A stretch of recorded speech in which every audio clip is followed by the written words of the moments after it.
А знаете, что по-настоящему самое сложное в терапии? Это начать говорить о себе.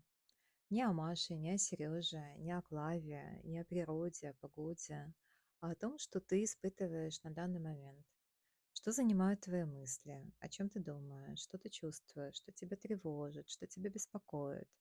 И на самом деле нам зачастую только кажется, что мы можем говорить о себе часами.